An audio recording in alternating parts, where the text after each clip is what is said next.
Morning सगळ्यांना गुढीपाडव्याच्या खूप खूप शुभेच्छा. तर आज आहे गुढीपाडवा आणि आज हा व्हिडिओ मी अपलोड करते. आशा आहे सगळे माझा व्हिडिओ बघतील आणि लाईक कमेंट करतील. व्हिडिओ आवडला तर शेअर पण करतील आणि ज्यांनी ज्यांनी अजून सबस्क्राईब केलं नाही प्लीज चॅनलला सबस्क्राईब करा. माझ्या चॅनलचं नाव आहे फ्लाय विथ प्रतीक्षा. तर आजचा ब्लॉग आहे ब्लॉग आजचा ब्लॉग आहे 2 दिवसाचा. जे मी छोटे छोटे क्षण कॅमेऱ्यामध्ये कैद केले आणि ते तुमच्यासोबत मी शेअर करते. जाताना आम्ही मस्त मेघमल्हार तिथे एक आहे डेअरी, त्याच्यातून आम्ही नेहमी ही लस्सी खातो, पितो नाही खातो. तर ही लस्सी खात खात खात आम्ही मस्त बारामतीचा प्रवास गाणे ऐकत ऐकत काढला. गेलो बारामतीला आणि बारामतीला गेल्यानंतर मस्त तुम्हाला माहिती आहे आम्ही का गेलो होतो, जागरण गोंधळासाठी गेलो होतो. तर गेल्या गेल्या माझ्या सासूबाईंनी माझ्यासाठी मस्त थंडगार पाण्याचा ग्लास मला आणून दिला. मुलाला दिला का नाही तिकडं माहीत नाही, पण मला दिला होता. आणि हो, तुम्हाला बोलले ना मी लाईव्हला चालू असताना बोलले सगळेजण, योग्या बोलले ना मी येतो. तर योगी आला होता तिथं. तुम्हाला योगीला भेटायचं ना, नक्की कमेंट करून सांगा योगी कुठला असेल. हां, तुम्हाला या अख्ख्या व्हिडिओमध्ये योगी दिसणार आहे माझ्यासोबत. तर योगी कुठला आहे कमेंट करून सांगा, तर कळेल तुम्हाला की तुम्हाला योगीने माझ्यासोबत प्रॉमिस केलं होतं आणि योगी तिथं आला होता. योगी आपण उगाच विनाकारण योगा असं करतो. तर योगेश आमच्या इथं आला होता. सगळ्यांनी कमेंट करून सांगायचं, मी सांगणार नाही आहे योगेश कुठला आहे, कोण आहे, काय आहे, ते तुम्ही ओळखायचं. तर हे असं मस्त पंगत होती की आम्ही गेलो तेव्हापर्यंत सगळा कार्यक्रम संपला होता आणि जेवायला बसले होते. शेवटचे संबळ वाजून होते तेव्हा आम्ही तिथे पोहोचलो होतो. सगळ्यांच्या भेटीगाठी घेतल्या, सगळ्यांच्या गळा भेटी केल्या आणि मग आम्हाला लगेच म्हणजे बाया बसल्या पंक्तीला जेवायला बसा. मग आम्ही बसलो आणि मी फक्त रस्सा त्यातली पीस सगळे काढून आमच्या सासूबाईला देऊन टाकले. मला मग तुम्ही खा, मला नाही खायचं. आणि मग जेवण करून इकडे बघा विकास सरांचं जेवायला बसले पण आणि निघाले पण परत लगेच. आणि हे दोघांनी जेवण करून आपल्या वाटेला गेले. मग आम्ही महफिल जब होती हमारी. त्या आमच्या जाऊबाई, त्या आमच्या ननंदबाई, त्या माझ्या सासूबाई, तुम्ही ओळखता सगळेजण. ह्या जाऊबाई आहेत माझ्या. संतूर सासूबाई म्हणतात, सगळे व्हिडिओ टाकतात इन्स्टावर. संतूर सासूबाई, पण या खरंच संतूर सासूबाई, त्यांना जावई आहे. इकडं अजून एक संतूर सासूबाई, यांना नातू आहे संतूर आजी. आणि ह्यांना तर 2-2 आहेत नातवंड, 2-2 जावई. ही सगळ्यात मेन हिरोईन आहे म्हणून लागतो दाखवते. गेला ही पण संतूर सासूबाई आहे, त्यांना पण नातू आहे. गावाकडचं नाही हे माझा. हे कोण आहे फक्त ओळखा, तरी मी सांगणार नाही कोण असेल हा मुलगा. डेअरिंग पाहिजे एवढ्या लेडीज मध्ये एकच मुलगा बसायची. नाव काय आहे त्याचं माहितीये का? योगेश. योगेश नावाची मुलं लेडीज मध्ये बसू शकतात, हे आमच्या योगेशने सिद्ध केलं आहे. हां, हे जाता आम्ही मस्त व्हिडिओ शूट केला आणि मस्त जाऊन झोपलो घरी. पडलं की लगेच झोप लागली. दुसऱ्या दिवशी सकाळी सकाळी मस्त सगळीकडं कॅमेऱ्यामध्ये कैद केली सकाळची सकाळ. आणि बघितलं तर काय झाडाला आमच्या इतकी फुलं लागली होती जास्वंदीची. असं गदगद गदगद गदगद झाड भरलं होतं लाल लाल फुलांनी. आणि ते बघून असं मला मोह आवरला नाही आणि म्हणलं चला कॅमेऱ्यामध्ये फोटो सगळे व्हिडिओ काढून घेते. आणि इकडं गरम पाणी चुलीत लाकडं घालत बसले, ते गरम पाणी करत मी. हे सकाळचे 7:30 वाजले पण ऊन एवढं आहे. आणि आमच्या मम्मी गेल्या होत्या पाणी आणायला. आमच्या मम्मीने मस्त हांडा भरून प्यायचं पाणी घेऊन आला एक ताजा. आणि मी तोपर्यंत कोळसा काढला. इकडे तुम्हाला भाज्या दाखवल्या, खूप साऱ्या भाज्या आहेत तिथं. खूप म्हणजे ना, ओव्याची झाडं आहेत, कढीपत्त्याचं आहे, तांदूळग्याची भाजी आहे, कांद्याची पात आहे, हिरवी मिरची आहे, चिक्कू आहे, सगळे आमच्या दारात झाडं आहेत भाजीचे. तिथे आमच्या सासूबाई तोडतात. आणि मग आम्ही निघालो मामांच्या घरी, कारण आम्ही आता 21 तारखेला नाही आहे पुण्यामध्ये. मामांच्या मुलाचं लग्न आहे आमच्या. तर त्यांच्याकडं आम्हाला अगोदरच आमंत्रण आलं की मला लग्नाला यायचं आहे. हां, हे मला आधी स्पष्ट केलं होतं, त्यांनी आम्हाला जाणं झालं नाही. पण आम्ही निघालो त्यांच्याकडे जाताना. आणि जाता जाता आम्हाला कळलं की ते तूप छान मिळतं. आमचे पाहुणे आहेत हे पण. आणि ह्यांच्या घरी मग आम्ही गेलो. आणि गेल्यानंतर एक आठवलं छान की बघा, हे गावाकडचं घर, गावाकडची लोकं, गावाकडचं वातावरण किती छान असतं. माणसं आली की सगळी माणसं एका जागी गोळा होऊन त्यांना बोलण्यासाठी बसतात. पण इकडं पुण्यामध्ये असं जर पाहुणे आले तर प्रत्येकाच्या मोबाईल आणि प्रत्येक माणूस आपापल्या रूममध्ये जातो. तर गावाला एक चांगलं आहे की कुणीही येऊ दे, ओळख असो नसो, त्याच्यासोबत यायचं, गप्पा मारायच्या, खूप बोलायचं आणि छान वेळ घालवायचा. आणि कळलं पण नाही किती वेळ, 2 तास बसलो आम्ही त्यांच्या घरी. 5 मिनिटात निघणार होतो, कारण आमची त्यांची ओळख नाही आहे. त्यांच्याकडनं आम्ही 1 किलो तूप घेतलं आणि त्यांनी 1 किलो तुपासोबत अजून आम्हाला एक्स्ट्रा तूप दिलं आणि ते खूप छान वाटलं. गावाकडे असं होत राहतं. मग आम्ही आलो आमच्या मामाच्या घरी. मामाच्या मुलाचं लग्न आहे. मी सांगते ना, एवढे दिवस सगळ्या मुलींचे लग्न झाले, 3 मुलींचे सगळं झालं. तेव्हापर्यंत मुली पत्राच्या रूममध्ये राहिल्या.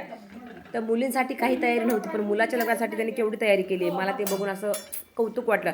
टॉयलेट बाथरूम बांधायचे आणि घर बांधलं, कलर केला, एवढं सुंदर घर केलं काय सांगू तुम्हाला. पण असो, हे असं असतं, सुनेसाठी सगळेजण तयारी करतात. कारण ती सुनबाई दुसऱ्याची मुलगी आपल्या घरात यायची, तर तिची गैरसोय झाली नाही पाहिजे, प्रत्येक माणूस काळजी घेतो. आणि मग आमच्या मामींनी मस्तपैकी बिना हिरव्या मिरचीची लाल मिरचीची शेपू केली होती, ती ताजी त्यांच्या मुलीने शेतातनं पाठवली होती. ती शेपू आम्ही तोडली दोघी तिघींनी आणि लगेच बनवली. आणि तुम्हाला दाखवते तिथं पपईची बाग आहे, त्यातली ही पपई पिकलेली होती, बघितली आणि मला खूप छान वाटलं. त्याचा मी मोह आवरला नाही. मला जे चांगलं वाटलं त्याचा मी व्हिडिओ शूट केला. माहीत नाही मला करता आलं की नाही. परत आम्ही सगळे जेवायला बसलो. मी अशी एकमेव सून आहे की गावाला गेल्यावर सगळ्यांसोबत जेवायला बसते. आमच्या घरात असं नाही की तू नंतर बस मागं बस. आमच्या इथं सोबत सासऱ्याच्या बाजूला आम्ही बसून जेवण करतो. हे मला खूप आवडतं. आमच्या घरी असं काही बंधन नाही आहे. मग तिकडून येऊन आम्ही निघालो इकडं. तुम्हाला तो डॉग दाखवला, त्यांच्या घरचा जो डॉग आहे त्याला एंट्री नाही आहे घरात. तो मला नाही असं, त्याला खूप त्यांनी शिस्त लावली आहे, घराच्या बाहेरच राहायचं. झाडाखाली जाऊन बसला, जेवलं. त्याला मी जेवायला दिलं दूध चपाती आणि त्याला लाड केलं खूप आणि मग तो गेला. मग आम्ही आलो इकडं गावात परत येण्यासाठी. आम्ही निघालो, घरी येऊन बॅग वगैरे भरल्या, सगळं सामान भरलं गाडीमध्ये आणि मग आम्ही निघालो. निघाल्यानंतर आमच्या मम्मी बोलल्या, अगं इथं नाही का आमच्या शेजारी आहेत ना, आमचे पाहुणे आहेत, त्यांच्याकडं खूप छान खाजे मिळतात. आमचं आणि त्यांचं घर एकदम लागून आहे. तर त्यांचे खाजे घ्यायला आम्ही त्यांच्या घरी गेलो. तर त्यांना म्हणलं एक खाजी खाऊन बघू द्या, कारण आम्ही याच्या अगोदर पण खूप खाजे घेतले गावात, पण ते खाजे असे कसतरीच लागत होते, त्याची चव नव्हती, किंवा शिळे असतील किंवा वाताड काहीतरी वेगळे असतात. पण हे बोलले आधी खाऊन घ्या मग बघा. आणि तिकडं लगेच मम्मी मला जा चुलीवर करतात त्या कसा कसा जाऊन बघ, कारण गॅसचा तुटवडा आहे म्हणून पण, आणि त्यांना चुलीवरचे आवडतात काही लोकांना म्हणून पण. दोन्ही ऑप्शन त्यांचे बनवले आणि बघितलं मी. आणि त्यांचे खूप सारे युट्यूबर्स तुम्हाला घेणार आहे मी. त्यांचं मी नाव नाही घेणार, त्यांना पण सांगितलं त्यांनी चॅनल ओपन करा, पण त्यांना त्या कामातून वेळच मिळत नाही घरच्या, त्यामुळं. नमस्कार, ही आहे माझी हे मैत्रीण आमच्या मंगल मॅडम बारामतीची मंगल कोकाटे, जिला मी एकदा लाईव्ह मध्ये भांडत होते. जॉब करतात त्या संतूर सासूबाई आहेत. या पण कालपासून जेवढे भेटले आपल्याला गावाकडे सगळे संतूर सासूबाई आहेत. तर कशा वाटल्या संतूर सासूबाई नक्की सांगा. मंगल मॅडम, तुम्हाला भेटून कसं वाटलं? खूप दिवसानंतर. किती दिवसानंतर भेटलो आपण? 1.5 वर्ष झाले. 1.5 वर्षानंतर मी आणि मंगल मॅडम भेटलो. तर आमची फ्रेंडशिप अशी आहे बघा. तर खूप लोकांना भेटायचं पण वेळ नाही मिळाला. नेक्स्ट टाइम नक्की भेटू.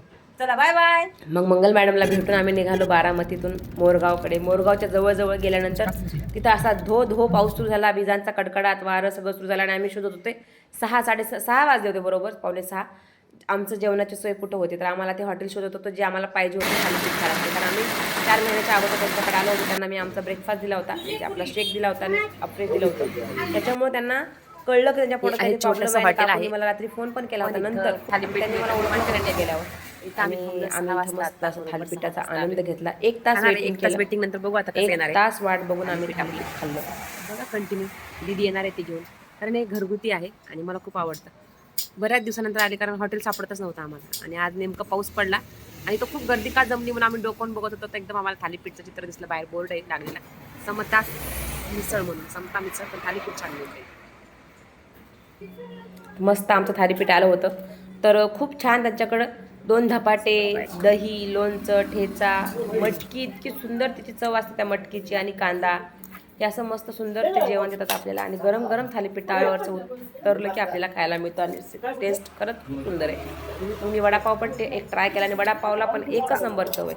तर हे हॉटेल मोरगाव संपल्याबरोबर लोणी पाटी म्हणून आहे, त्या लोणी पाटीवर आहे हे हॉटेल. त्यांचा नंबर पण मी वाटल्यास तुम्हाला देईन, जर तुम्हाला तिकडे जाताना पाहिजे असेल तर माझ्याकडे त्यांचा नंबर आहे.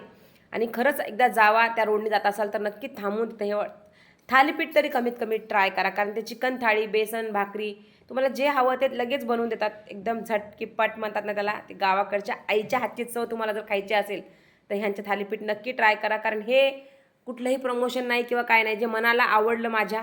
आणि मी त्यांना शोधते, मी त्यांना गेल्या बोलले. एवढी गर्दी होती तुम्हाला सांगते, 1 तास वेट करून मी खायला बसलेली आहे. तर विचार करा किती सुंदर थालीपीठ असेल. आणि मनूसाठी पण 2 मी थालीपीठ पार्सल आणले होते. तर इतकं छान हे थालीपीठ, तुम्ही नक्की ट्राय करा आणि मला सांगा तुम्हाला कसं वाटलं हे छोटंसं स्नॅक सेंटर. आम्ही नेहमी मोठ्या हॉटेलमध्ये जाऊन जेवायचो, पण त्या दिवशी आम्हाला इथं रस्त्याने कुठलं हॉटेल चांगलं नाही वाटलं, वडापावशिवाय काही नव्हतंच. मग इथं सहज बसलो आणि जेव्हा आम्ही खाल्लं ना, त्या थालीपीठाच्या प्रेमात पडलो. आणि मग आमचे ते पाहुणेच निघाले, मग आमची छान ओळख झाली, छान वाटलं मला. मग यांच्या सगळ्या हॉटेलचा मी असा व्हिडिओ काढून घेतला. समता मिसळ आहे त्यांच्या हॉटेलचं नाव. तर छान आहेत काका पण का चांगले, त्यांचे नातवंड वगैरे सगळे एकदम असे वाटतच नाही. ते गेल्यावर मावशी म्हणतात मला, ती त्यांची नात आहे बघा ती. आणि अजून छोटा एक नातू आहे आणि ते काका आहेत. ह्यांच्याशी मस्त बाय बाय केलं, बोललो. आणि एवढ्या पावसात पण आमच्या विकास सरांनी एक खाजा खाल्ला गाडीतनं काढून. आणि मग आम्ही बसलो गाडीत. आणि त्यांना झोप लागू नये म्हणून मी फ्रेश पिलं, कारण हे झोपले तर मग काय करायचं. मग मी त्यांना काय डायरेक्शन दाखवते की इकडं जायचं तिकडं जायचं. असं करत आम्ही मस्त पुणे गाठलं. पुण्यामध्ये आल्यावर आमच्या घरी आले होते आमचे वहिनी दादा, की चल आता खायला, तुझ्यासाठी आम्ही थांबलोय, काहीतरी आपण सेलिब्रेशन करू. आणि ह्यांनी माझं ऐकलं नाही आणि मला परत घेऊन गेले. म्हणजे उशीर झाला होता तोपर्यंत, 8:30 वाजून गेले होते. 9, 9:30, 8, 9 वाजले होते आणि तेव्हा मग आम्ही गेलो थोरात मिसळमध्ये आणि मग नावाला आम्ही दोघांनी 2-2 मिसळ खाल्ल्या तिथं, म्हणजे 2-2 पाव बळच खाल्ले. त्यांच्यासोबत संपेपर्यंत खा खा करत होते आणि वेगवेगळ्या पावभाजीचे स्वाद मस्त आहे. पावभाजीचे वेगवेगळे प्रकार पहिल्यांदा खाल्ले, मी कधी नव्हती खाल्ली थोरात मिसळ. तर तुम्ही पण खाल्ली का नक्की कमेंट करून सांगा. आणि आजचा छोटासा व्लॉग करण्याचा मी जो प्रयत्न केला आणि छोटे छोटे व्हिडिओ शूट तुम्हाला आवडले का नक्की कमेंट करून सांगा. हा सगळा धूर त्या कोळशांचा आहे पण स्वाद मस्त आहे. तर ही लेकरं बघा किती खुश आहे. कमी खाणार होते ते आणि जास्त खाणार होतो आम्ही, पण उलट झालं, लेकरांनी जास्त खाल्ला आणि आम्ही 2-2 पाव खाऊन संपवलं. तर असंच असतं, मुलांना काही काही गोष्टी खूप आवडतात आणि ते मस्त खातात, एन्जॉय करतात. आम्ही असा दिवस संपला आणि मग निघालो आम्ही घरी. Bye bye.